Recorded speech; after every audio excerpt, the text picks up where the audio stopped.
Hello बच्चों, कैसे हो? बढ़िया। आप बढ़िया तो मैं भी बढ़िया। तो देखो बच्चों, आज हमें क्या पढ़ाई करनी है। आज है हमारे पास क्लास 11th का यूनिट नंबर 9 का वीडियो नंबर 18।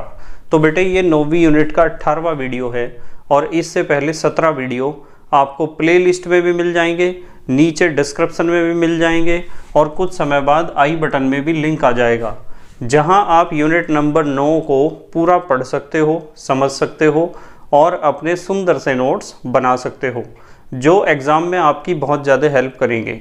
इसी के साथ साथ आपको नीचे डिस्क्रिप्शन में PDF नोट्स का लिंक भी मिल जाएगा और आप PDF नोट्स के लिए टेलीग्राम पर भी सर्च कर सकते हो KMD सहारनपुर। तो देखते हैं आज का हमारा टारगेट क्या है। आज बेटे हमें पढ़ने हैं हाइड्रोजन परऑक्साइड के रासायनिक गुण का भाग नंबर 2। देखो, हाइड्रोजन परऑक्साइड के रासायनिक गुण कल हमने स्टार्ट कर दिए थे और कुछ रासायनिक गुण कल हमने पढ़ लिए थे। आज हम उससे अगले रासायनिक गुण डिस्कस करेंगे।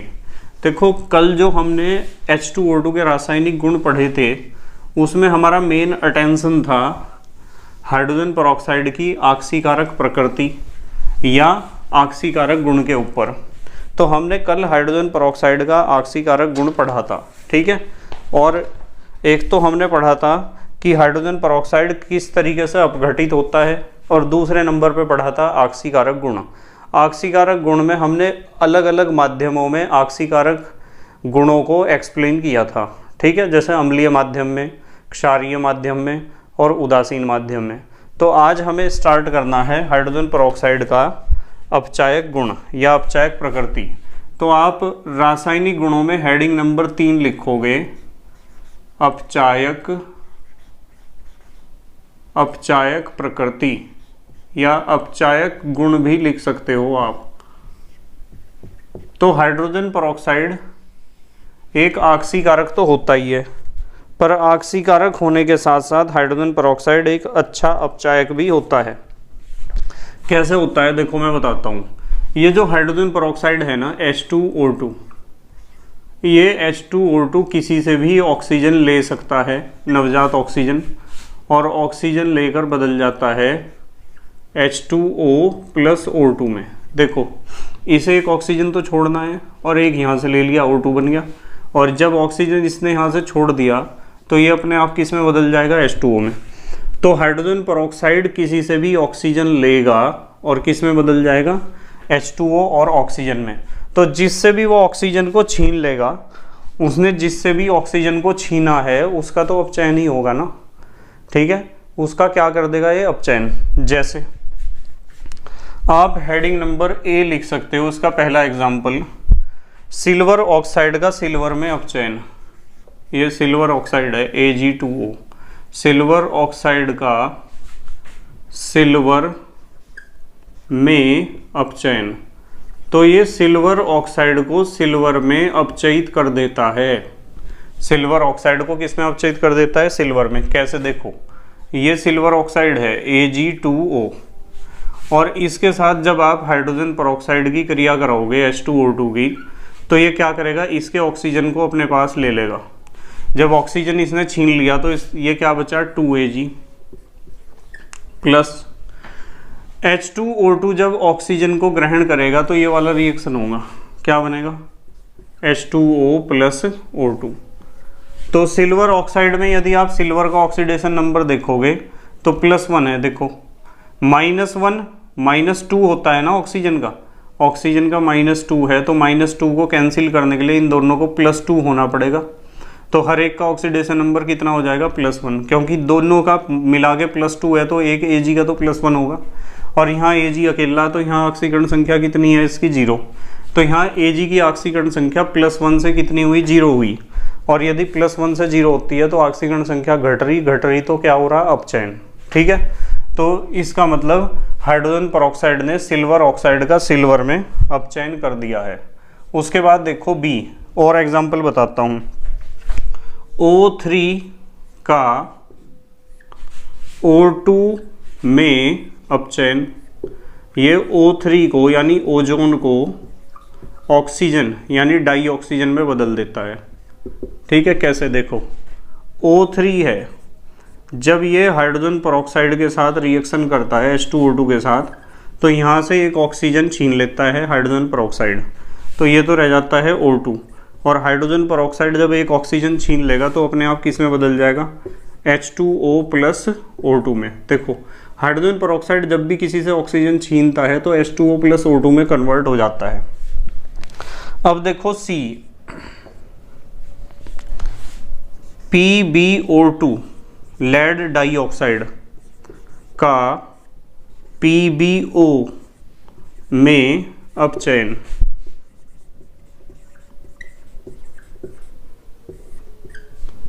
तो PbO2 है आपके पास, PbO2, इसका रिएक्शन जब आप हाइड्रोजन पेरोक्साइड के साथ कराओगे तो यहाँ से ले लेगा एक ऑक्सीजन और ये क्या बन जाएगा, PbO प्लस। PbO बनेगा ना, एक ऑक्सीजन ले ली, और हाइड्रोजन पेरोक्साइड एक ऑक्सीजन को ग्रहण करके क्या बना लेगा, H2O प्लस O2। ठीक है, तो PbO2 का अपचयन इसने किस में कर दिया, PbO में। अब आते हैं नंबर डी पर, NaOCl का NaCl में अपचयन। NaOCl, देखो ये हमारे पास NaOCl है, इसकी जब आप हाइड्रोजन पेरोक्साइड से क्रिया कराओगे तो क्या करेगा, इस वाले ऑक्सीजन को ले लेगा और यहाँ बचेगा आपके पास NaCl, और इसने ऑक्सीजन लिया हाइड्रोजन पेरोक्साइड ने, तो क्या बना होगा, H2O प्लस O2, ये बना होगा। जल्दी से पोज करके लिखो, फिर अगले रिएक्शंस बताता हूँ आपको। पोज करके लिखो बेटे, जल्दी लिख लिया, ठीक है। तो हमें इस बात का पता चला है कि जो हाइड्रोजन पेरोक्साइड है ना, वो एक अच्छा ऑक्सीकारक तो है ही, पर वो एक अच्छा अपचायक भी है। देखो इन सारी अभिक्रियाओं में हम क्या पढ़ रहे, हम पढ़ रहे कि हाइड्रोजन पेरोक्साइड दूसरे पदार्थों से क्या छीन रहा है, ऑक्सीजन छीन रहा है, और जिससे ऑक्सीजन छीन लेगा उसका तो अपचयन ही हो जाएगा ना। तो इसका मतलब हाइड्रोजन पेरोक्साइड एक अच्छा अपचायक भी है, ऑक्सीकारक तो है ही पर अपचायक भी है, क्योंकि जिससे भी ऑक्सीजन ये छीन रहा है उसका तो अपचयन कर रहा है। कल तो ये ऑक्सीजन दे रहा था सबको, और आज ये ऑक्सीजन क्या कर रहा है, ले रहा है सबसे। जब ऑक्सीजन देता है तो ऑक्सीकारक, और जब ऑक्सीजन लेता है तो अपचायक। ई में हम पढ़ेंगे I2 का I नेगेटिव में अपचयन, I2 का I नेगेटिव में अपचयन। तो I2 को अपचयित कर देता है I नेगेटिव में। कैसे, देखो ये हमारे पास I2 है और ये H2O2 के साथ इसकी अभिक्रिया करानी है क्षारीय माध्यम में। ये लिख दिया 2OH नेगेटिव। ध्यान से देखना जरा, देखो आयोडीन है, हाइड्रोजन पेरोक्साइड है और 2OH नेगेटिव है। तो ये जो I2 हैं ये तो कन्वर्ट हो जाएंगे 2I नेगेटिव में प्लस, और क्या बनेगा देखो। और आपको यहाँ पता है कि इसे क्या करना है, एक ऑक्सीजन छोड़नी है। इसे एक ऑक्सीजन छोड़ेगा तो किस में कन्वर्ट हो जाएगा, H2O में। तो मैं यहाँ लिख देता हूँ, ऑक्सीजन छोड़ने के बाद ये कन्वर्ट हो गया H2O में। और ये OH नेगेटिव है दो, एक OH नेगेटिव, एक OH नेगेटिव। अब देखो क्या होगा, यहाँ से एक H2O और भी तो निकलेगा ना। एक तो इसने ऑक्सीजन छोड़ी और यहाँ क्या बचा, H2O, और एक यहाँ से दो OH नेगेटिव बनाए, देखो ऊपर नीचे, यहाँ से भी H2O निकलेगा। तो जल के कितने अणु निकलेंगे, दो। एक ऑक्सीजन तो यहाँ से निकली थी और एक ऑक्सीजन यहाँ से निकली थी, तो दो ऑक्सीजन जब आपस में मिलेंगी तो क्या बन जाएगा, O2। ये ऑक्सीजन गैस बन जाएगी, डाई ऑक्सीजन भी कह सकते हो आप इसे। तो कुल मिला के बात यह है कि I2 जो था हमारे पास, I2 का अपचयन कर दिया। किस में कर दिया I2 का अपचयन, 2I नेगेटिव में। अपचयन हुआ ना, यहाँ इसकी ऑक्सीकरण संख्या कितनी है 0 और यहाँ कितनी है इसकी ऑक्सीकरण संख्या -1। तो 0 से -1 हुई है, इसका मतलब ऑक्सीकरण संख्या क्या हुई है, घटी है। और ऑक्सीकरण संख्या घटती है तो क्या होता है, अपचयन। अगला नंबर पे सीखेंगे MnO2 का MnSO4 में अपचयन। MnO2 का MnSO4 में अपचयन करना है। चलो MnO2 का, तो ये है हमारे पास MnO2। इसका रिएक्शन हम कराएंगे अम्लीय माध्यम में H2O2 के साथ। अब देखना ज़रा ध्यान से, यहाँ से तो Mn और यहाँ से SO4, ये बन गया MnSO4। और क्या बनेगा देखो, ये हमारे पास क्या है, और H2O2 है। H2O2 है तो आपको पता है H2O2 की खासियत ये है कि H2O + O में टूट जाएगा है। तो एक तो H2O आपको यहाँ से मिलेगा और एक H2 और जो ऑक्सीजन इसने छोड़ा वहाँ से H2 और जो ऑक्सीजन छोड़ा, या H2 और इसमें से एक ऑक्सीजन। तो कुल मिला के बात यह है कि आपके पास जल के 2 अणु बनेंगे। एक तो ये वाला, यहाँ से आपको पता है एक ऑक्सीजन निकलने के बाद H2O बनेगा, 2 हाइड्रोजन ये रहे, और मान लो एक ऑक्सीजन इसने छोड़ा, वो वाला 2 हाइड्रोजन से मिलके 2 जल के अणु बन जाएंगे, प्लस इसका ऑक्सीजन मान लो यूज़ हो गया। अब यहाँ 2 ऑक्सीजन बचे, तो साथ में कौन सी गैस बनेगी, O2। तो ये होगा हमारा MnO2 का MnSO4 में अपचयन। ठीक है, MnO2 में Mn की ऑक्सीकरण संख्या +4 होती है, देख लेना चाहिए, और यहाँ होती है +2। तो Mn की ऑक्सीकरण संख्या +4 से +2 हुई। तो ये थे इसके अपचायक गुण। देखो हमने कल पढ़े थे हाइड्रोजन परऑक्साइड के ऑक्सीकारक गुण, और ये आज हमने पढ़े हैं हाइड्रोजन परऑक्साइड के अपचायक गुण, किस तरह अपचायक का कार्य करता है। अब आते हैं हम नंबर 4 पर। चौथा रासायनिक गुण डिस्कस करेंगे। भाई सबसे पहला रासायनिक गुण हमने डिस्कस करा था अपघटन, दूसरा रासायनिक गुण डिस्कस करा था हमने ऑक्सीकारक गुण या ऑक्सीकारक प्रवृत्ति, और तीसरा गुण हमने डिस्कस किया है अपचायक प्रवृत्ति या अपचायक गुण। चौथे नंबर पे हेडिंग लिख लो आप, अम्लीय गुण। हाइड्रोजन परऑक्साइड जो है वो एक दुर्बल अम्ल की तरह व्यवहार करता है। अम्लीय गुण, अम्लीय गुण में हम बनाएंगे परऑक्साइड, या फिर ये इस तरह भी आ सकता है परऑक्साइड का निर्माण, कि हाइड्रोजन परऑक्साइड का निर्माण किस तरीके से करता है, कुछ अभिक्रियाएं लिखो। तो ये हेडिंग है हमारा, अम्लीय गुण या परऑक्साइड का निर्माण। कैसे करता है परऑक्साइड का निर्माण, जैसे हमारे पास हाइड्रोजन परऑक्साइड है H2O2, जब इसका रिएक्शन आप NaOH के साथ कराओगे, तो NaOH के साथ कराने से क्या होता है, NaHO2 बनता है। NaHO2 यानी यहाँ से एक ऑक्सीजन इसे मिल गया ना, तो NaHO2 प्लस वहाँ क्या बचेगा, H2O।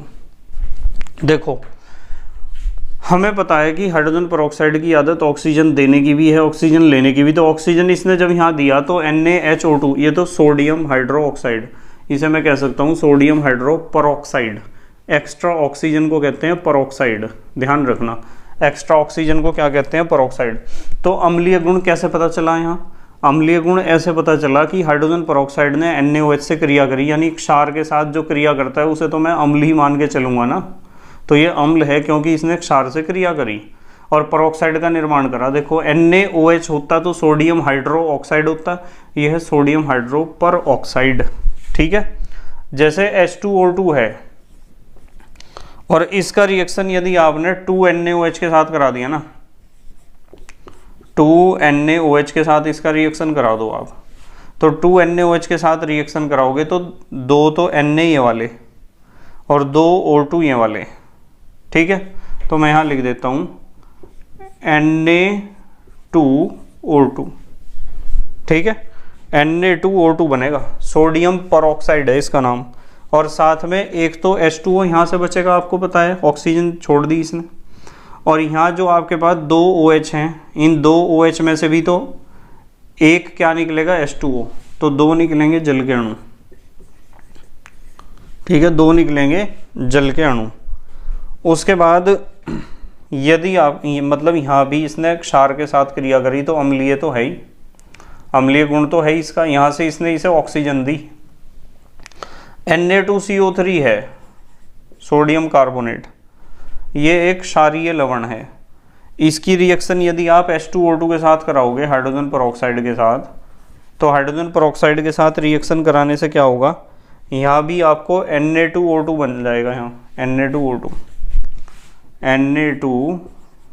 सोडियम पेरोक्साइड प्लस, और देखो क्या बनेगा, और बनेगा H2CO3। ये इतना हिस्सा निकलेगा ना H2CO3। अब सुनो, H2CO3 को डायरेक्ट तो लिखना नहीं चाहिए, इस तरह आपको पहले भी सिखाया।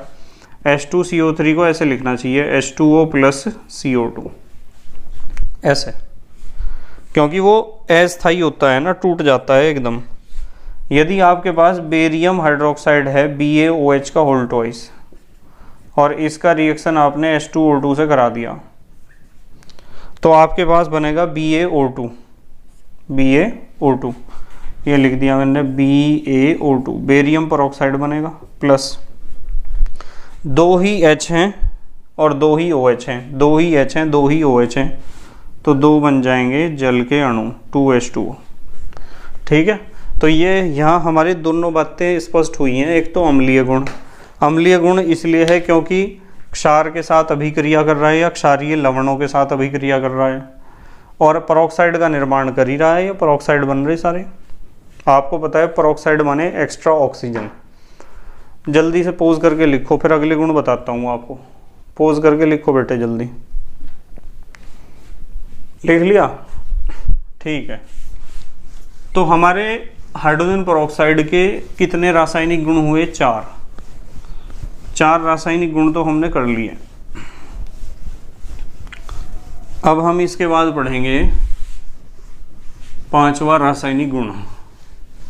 बस एक बात का ध्यान रखा करो कि आपको पढ़ाई जो है ना लगन से करनी है, मेहनत और ईमानदारी से, और अपने नोट्स बनाते रहने हैं। नोट्स ज़रूर बना लिया करो अपने हैंड रिटन।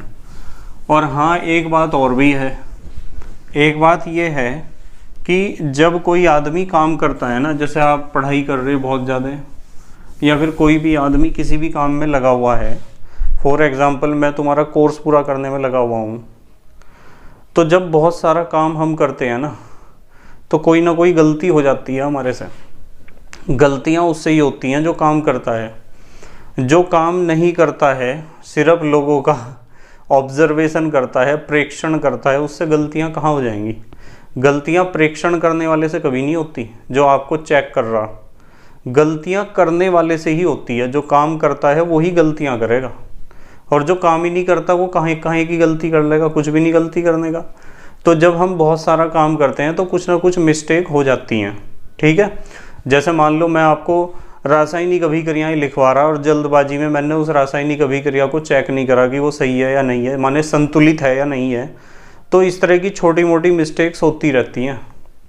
भाई ह्यूमन जो है उससे एरर होना बहुत नॉर्मल सी बात है। हम कोई मशीन तो है नहीं कि एरर नहीं होगी हमारे से। हालांकि लैब में तो आप मशीन यदि यूज़ करोगे कोई सी भी, तो उसमें भी एरर आ जाती है।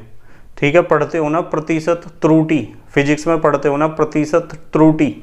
ठीक है, तो परसेंटेज एरर तो मशीन से हो रही, तो ह्यूमन तो क्या चीज़ है, आदमी तो क्या चीज़ है, सबसे हो जाती हैं गलतियाँ। पर हाँ, इतना बात ज़रूर है कि जो काम करता है गलतियाँ भी उसी से ही होती हैं, और जो काम नहीं करता तो गलतियाँ कहीं से हो जाएंगी। ठीक है, ध्यान रखना इस चीज़ का। तो जो छोटी मोटी मिस्टेक्स आपको यदि कहीं देखने को मिलती है तो मुझे बता दिया करो। और जैसे मान लो कोई समीकरण संतुलित नहीं है तो उसे संतुलित तो कर सकते हो ना आप। समीकरण संतुलित करनी सिखा रखी है आपको पहले से ही। देखो, आते हैं नंबर 5 पर, विरंजक गुण। नंबर 5 है विरंजक गुण। विरंजक गुण,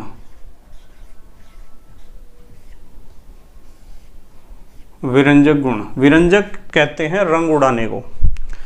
जैसे आपका हाइड्रोजन पेरोक्साइड है ना H2O2, इसकी आदत है H2O प्लस O, इस तरह टूटने की आदत है इसकी, नवजात ऑक्सीजन देने की।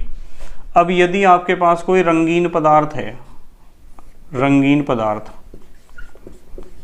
और उस रंगीन पदार्थ के ऊपर ये नवजात ऑक्सीजन, ये क्या है, नवजात ऑक्सीजन है, नेसेंट ऑक्सीजन। नवजात ऑक्सीजन यदि इसके ऊपर क्रिया करेगी तो आपको मिल जाएगा रंगहीन पदार्थ। क्या मिल जाएगा, रंगहीन पदार्थ। तो जो बहुत कोमल सॉफ्ट पदार्थ होते हैं, जो ज़्यादा डेंस नहीं होते, उनका रंग उड़ाने के लिए हम इस्तेमाल करते हैं हाइड्रोजन परऑक्साइड का। ठीक है, तो ये एक बहुत अच्छा विरंजक गुण दिखाता है, और इसका विरंजक गुण जो है इसके ऑक्सीकारक गुण के कारण ही है। देखो ऑक्सीडेशन ही तो करा इसने रंगीन पदार्थों का। नंबर 6 पे हम डिस्कस करेंगे NO2 से क्रिया, कि हाइड्रोजन परऑक्साइड NO2 से कैसे क्रिया करता है। नाइट्रोजन डाइऑक्साइड है ना NO2। देखो बहुत सिंपल सा रिएक्शन है, 2NO2 plus H2O2 is equal to, ध्यान से देखना, 2 बनेंगे HNO3। देखो 2 N है, 2 N है, 2 दूनी 4 ऑक्सीजन है, 4 और 2 6, 3 दूनी 6 ऑक्सीजन है, 2 हाइड्रोजन है, 2 हाइड्रोजन है, ऑक्सीजन हमने गिनी लिए। HNO3 का नाम तो पता है आपको, नाइट्रिक एसिड। 7वां रासायनिक गुण N2O5 नाइट्रोजन पेंटाऑक्साइड से क्रिया। N2O5 से कैसे क्रिया करता है हमारा हाइड्रोजन परऑक्साइड, N2O5 से ऐसे ही करेगा, N2O5 plus hydrogen peroxide is equal to, एक तो बनेगा आपका HNO3, यहाँ एक तो बनेगा HNO3 और एक बनेगा HOONO2, ये बनेगा। तो एक तो HNO3 बनेगा, एक बनेगा HOONO2। ठीक है, इसका नाम नहीं आपको पता होगा, इसका नाम लिख लो आप। इसका नाम होता है पर नाइट्रिक एसिड, इसे हम कहते हैं पर नाइट्रिक एसिड। ठीक है, बैलेंस देख लेना, 2 नाइट्रोजन है, 1 और 1 2, ऑक्सीजन 5 और 2 7, 3 और 2 5 और 2 7, हाइड्रोजन 2, 1 और 1 2, बस सब बैलेंस है। ठीक है, तो इस तरह आप चेक कर लिया करो कि समीकरण संतुलित है या नहीं है। यदि नहीं संतुलित है तो उसे कर लिया करो संतुलित। वैसे मैं कोशिश करता हूँ कि संतुलित ही रहे। बेंजीन से क्रिया, बेंजीन का सूत्र होता है C6H6, बेंजीन से क्रिया। तो बेंजीन से कैसे क्रिया करेगा, देखो जरा, बेंजीन से क्रिया करेगा ऐसे, ये हमारे पास C6H6 है बेंजीन, और इसका रिएक्शन हमें करना है हाइड्रोजन परऑक्साइड के साथ, H2O2 के साथ।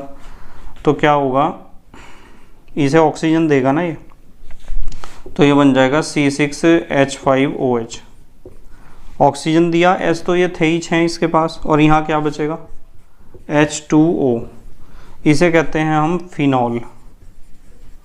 बेंजीन रिंग के ऊपर जब OH जुड़ता है तो इसे फिनॉल कहते हैं, और ये आपका है बेंजीन। तो बेंजीन से फिनॉल बनाना हो तो बेंजीन की हाइड्रोजन परऑक्साइड से क्रिया करा दो आप। जल्दी से पोज करके लिखो, लिख लिया बेटे? ठीक है, तो ये हुए हाइड्रोजन परऑक्साइड के जितने गुण हमें पढ़ने थे, सारे गुण मैंने आपको पढ़ा दिए। अब हम बात करेंगे हाइड्रोजन परऑक्साइड की संरचना की, कि वैज्ञानिकों ने हाइड्रोजन परऑक्साइड की संरचना के बारे में क्या क्या बातें बताई, उसके बारे में थोड़ा डिस्कस करेंगे। चलो, हाइड्रोजन परऑक्साइड की संरचना के बारे में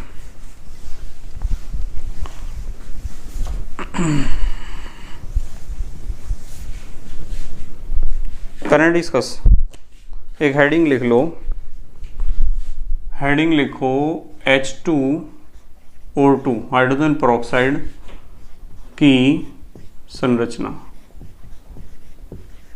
हाइड्रोजन परऑक्साइड की संरचना कैसी होती है?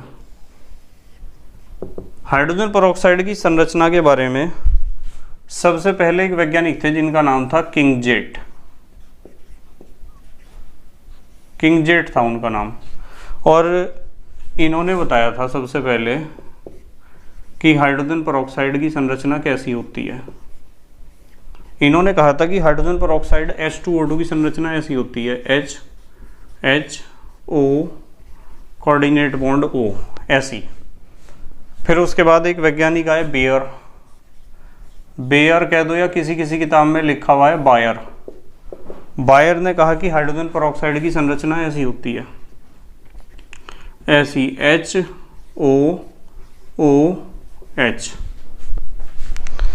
फिर वैज्ञानिकों ने कहा कि इन दोनों संरचनाओं के बीच साम्य स्थापित होता है। साम्य का मतलब ये जो संरचना है ना HOOH, ये वाली संरचना बदलती रहती है।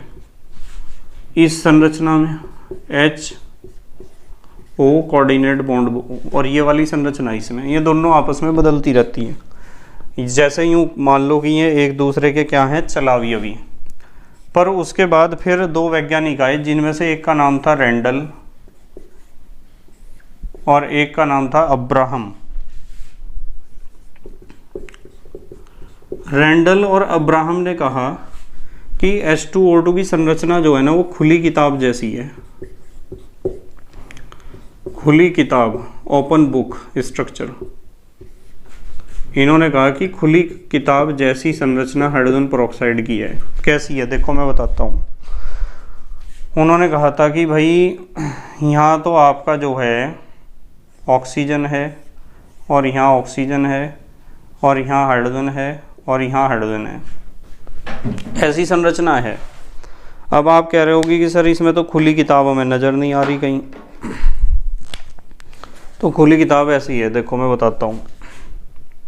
ये तो किताब का फोल्ड है जहाँ पन्ने जुड़े हैं आपस में, और ये है किताब का ऊपर वाला हिस्सा, ठीक है। और नीचे वाला हिस्सा यानी आधी किताब तो उधर खोल रखी है हमने, और आधी किताब है ये एक दूसरे के समांतर होनी चाहिए रेखाएं, यहाँ से और यहाँ से। देखो ये संरचना है खुली किताब संरचना। रेंडल और अब्राहम ने बताया कि खुली किताब जैसा होता है H2O2, और उन्होंने कहा कि ये जो बॉन्ड है ना, ये वाला, ये कह दो या फिर ये वाला कह दो, एक ही बात है। उन्होंने कहा कि ये बॉन्ड एंगल होता है 97 डिग्री का। कितने डिग्री का? 97।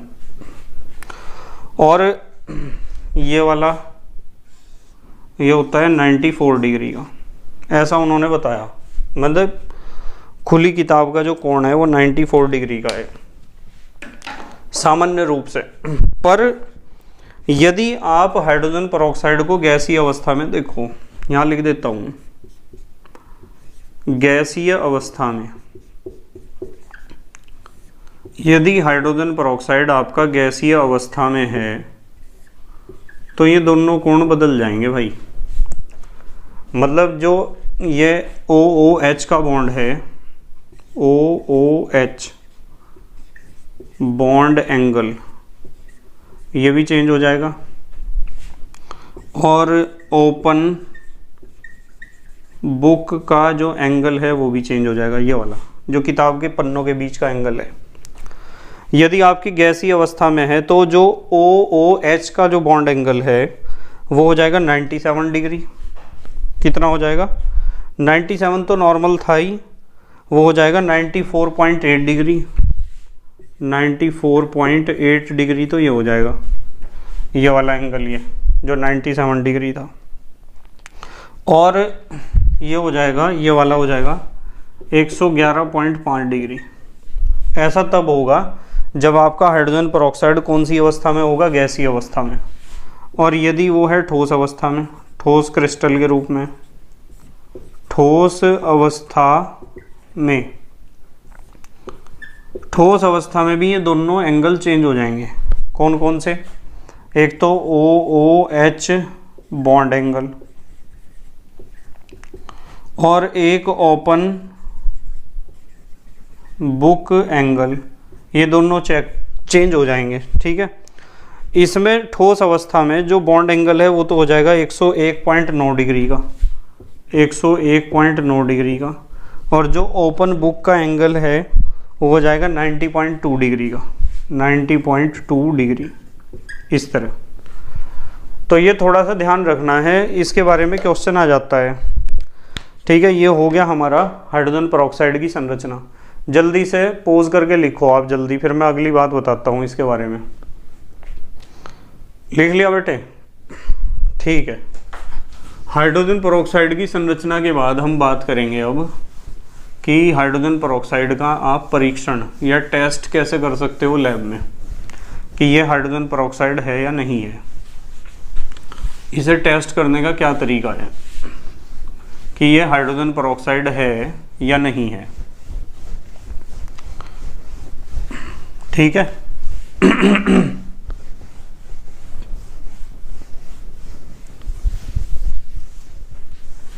देखो, देखते हैं इसे टेस्ट करने का क्या तरीका है।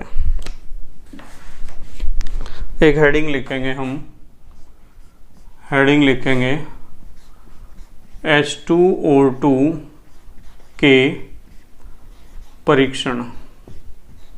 एक दो टेस्ट आपको याद रखने हैं इसके हाइड्रोजन पेरोक्साइड के। कैसे टेस्ट करेंगे H2O2 के परीक्षण?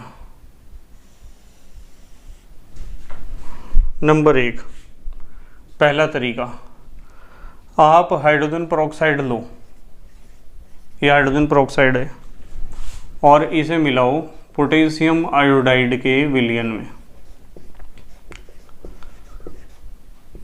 तो आपने लिया हाइड्रोजन पेरोक्साइड और उसे मिलाया पोटेशियम आयोडाइड के विलयन में। तो ऐसा करने से आयोडीन मुक्त होगी, I2 मुक्त, आयोडीन गैस मुक्त।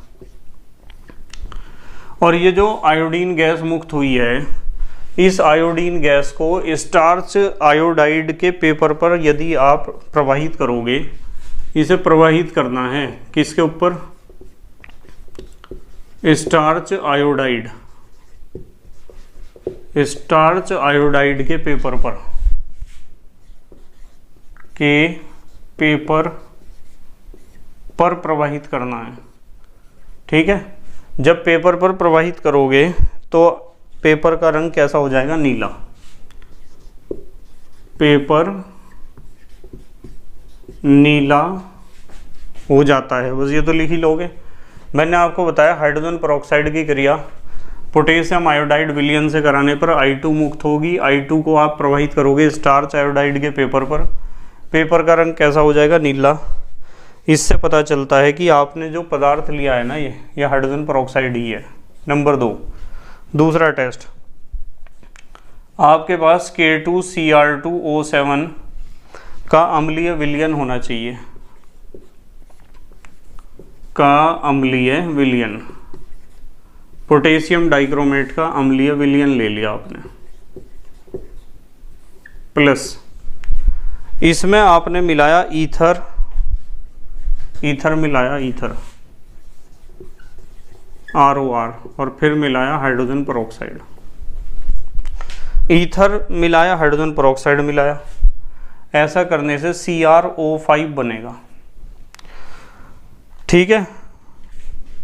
इसलिए CrO5 बनने से ईथर की सतह का रंग हो जाता है नीला। रंग कैसा हो जाता है? नीला या बैंगनी सा हो जाएगा। ठीक है। और यदि नीला हो गया सतह का रंग, तो समझो आपने K2Cr2O7 के अम्लीय विलयन में और ईथर मिलाया। ईथर के बाद आपने जो भी चीज़ मिलाई ना, वो हाइड्रोजन पेरोक्साइड है। नंबर 3, तीसरा तरीका इसके टेस्ट करने का, आप एनिलीन ले लो। C6H5NH2 को हम कहते हैं एनिलीन। लिख लिया करो आप यदि समझ में नहीं आता। एनिलीन ले लो आप एक बर्तन में, और इसमें मिलाओ potassium chlorate, potassium chlorate KClO3, और थोड़ा सा मिलाओ डाइल्यूट H2SO4, डाइल्यूट H2SO4। इन तीनों का मिश्रण तैयार कर लो आप एक बर्तन में, परख नली में या फिर बीकर में, और उसमें मिलाओ आप हाइड्रोजन पेरोक्साइड। अब मिलाओ हाइड्रोजन पेरोक्साइड। यदि आपका पूरा विलयन या पूरा मिश्रण कह दूं, पूरा मिश्रण यदि आपका बैंगनी हो जाता है तो समझो कि इन तीनों के मिश्रण में आपने जो मिलाया है ना वो हाइड्रोजन पेरोक्साइड है। तो ये हाइड्रोजन पेरोक्साइड के टेस्ट करने के तरीके हैं। जल्दी से पोज करके लिखो, आप पोज करके लिखो बेटे, जल्दी लिख लिया? ठीक है, तो ये हो गए हाइड्रोजन पेरोक्साइड के परीक्षण या टेस्ट। इनमें से कम 2 टेस्ट आपको पता होने चाहिए। ठीक है, चलो अगली बात करते हैं।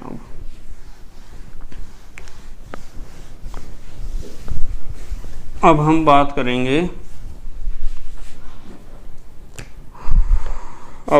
करेंगे उपयोग की। H2O2 के उपयोग, हाइड्रोजन पेरोक्साइड दैनिक जीवन में कहाँ कहाँ उपयोगी है। H2O2 के उपयोग, पहला उपयोग रेशम कोमा ऊन कोमा बाल, इनके रंग उड़ा सकते हो आप आसानी से। एक लिख लो, हाथी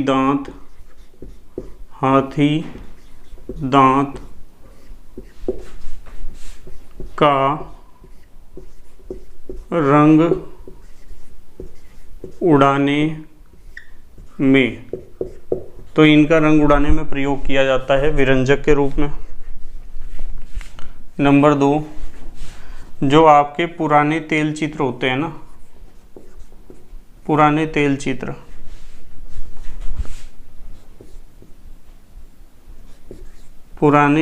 चित्रों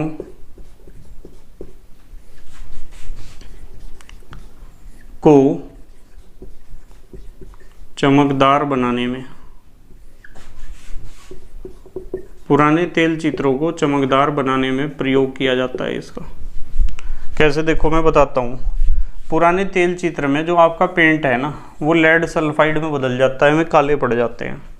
और लेड सल्फाइड के ऊपर जब हाइड्रोजन पेरोक्साइड डाल दोगे तो वो ऐसे रिएक्शन करेगा। इसकी आदत है ऑक्सीजन देने की, ये 4 लिए 4 ऑक्सीजन इधर जाएंगे, क्या बन जाएगा PbSO4 और 4 जल के अणु साथ में, यानी PbSO4 तो था काला, यानी इसका कलर ख़राब हो गया था। जो पेंट होता है ना लेड होता है, उसमें चाहे दीवार वाला पेंट हो चाहे आपकी ऑयल पेंटिंग हो, लेड ज़रूर होता है पेंट में, कलर में। तो लेड सल्फाइड पुराना हो गया था, इसका अपचयन हो गया था। जब आप हाइड्रोजन पेरोक्साइड, लेड सल्फाइड का कलर होता है ब्लैक, ये बिल्कुल बेकार हो जाते हैं पुराने तेल चित्र, ऑयल पेंटिंग। जब हाइड्रोजन पेरोक्साइड इसके ऊपर डालोगे तो लेड सल्फाइड का लेड सल्फेट में ऑक्सीडेशन हो जाता है और इसका कलर नहीं होता डार्क, ये एकदम चमकदार है, सारे कलर दिखाई देंगे फर्स्ट क्लास। ठीक है। नंबर 3, ये मैंने रिएक्शन करा रखा है आपको ऑक्सीकारक गुण में। उसके बाद पूतिरोधी के रूप में, पूतिरोधी कहते हैं एंटीसेप्टिक को, जैसे कहीं चोट लगी तो उस घाव को धोने में इस्तेमाल होते हैं ना, रूप में, इसमें इसका प्रयोग करते हैं डॉक्टर्स एंटीसेप्टिक के रूप में, इंग्लिश में कहते हैं एंटीसेप्टिक। नंबर 4, दूध व शराब को सड़ने से बचाने में, यानी परिरक्षक का काम करता है। परिरक्षक कह दो या इंग्लिश में कहते हैं प्रिजर्वेटिव, जो सड़ने से बचाता हो किसी चीज़ को, ठीक है, खराब होने से बचाता हो। थोड़ी थोड़ी मात्रा में यदि कंपनी इसमें डाल देंगी तो ये खराब नहीं होगा, ज़्यादा लंबे समय तक चलेगा, दूध भी और शराब भी। रॉकेट ईंधन के रूप में प्रयोग किया जाता है हाइड्रोजन पेरोक्साइड, रॉकेट ईंधन के रूप में, रॉकेट ईंधन के रूप में प्रयोग किया जाता है। नंबर 6, नोदक के रूप में, नोदक माने जब स्टार्टिंग में ज़्यादा एनर्जी चाहिए रॉकेट को किसी भी रिएक्शन को स्टार्ट करने में ज़्यादा एनर्जी की ज़रूरत पड़ती है ना, तो नोदक के रूप में इसे इसलिए प्रयोग किया जाता है क्योंकि बहुत ज़्यादा ऊर्जा निकलती है इसके ऑक्सीडेशन में। यानी इसके अंदर जो ऑक्सीकारक गुण है ना, जब ये दहन होगा इसका या अपघटित होगा, तो आपको बताया 2H2O + O2 तो आप लिखते हो, पर मैं यहाँ लिखूँगा 2H2O2 = 2H2O + O2। इसमें जो है ना 46.9 किलो कैलोरी एनर्जी निकलती है, 46.9 किलो कैलोरी, जो बहुत ज़्यादा ऊर्जा है। तो यहाँ लिख सकते हो आप बहुत अधिक, बहुत अधिक। ज़्यादा ऊर्जा निकलेगी तो आप नोदक की तरह से इस्तेमाल कर सकते हो इस ईंधन को, ठीक है। नंबर 7 हमने पढ़े ही थे बहुत सारे पेरोक्साइड बनाए थे ना इसने अम्लीय गुण में, पेरोक्साइड के अम्लीय प्रकृति में पढ़े थे ना हमने। बहुत सारे पेरोक्साइड आप इससे बना सकते हो हाइड्रोजन पेरोक्साइड में, ठीक है। अब जल्दी से हमारे देश के प्यारे प्यारे बच्चे पोज करके लिखेंगे या फिर स्क्रीनशॉट लेंगे। लिख लिया बेटे? ठीक है। तो बेटे ये हमारा कंप्लीट हुआ हाइड्रोजन पेरोक्साइड, और इसी के साथ साथ हमारे चैप्टर का पूरा थ्योरी कंप्लीट हो गया। अब हम इस यूनिट के एनसीईआरटी के क्वेश्चन सॉल्व करेंगे। एनसीईआरटी के क्वेश्चन मैं कल से आपको सॉल्व करा दूंगा। बस मेहनत और ईमानदारी से पढ़ाई करते रहो और अपने हैंड रिटन नोट्स बनाते रहो, ठीक है। तो thank you very much for watching this video. Okay, bye.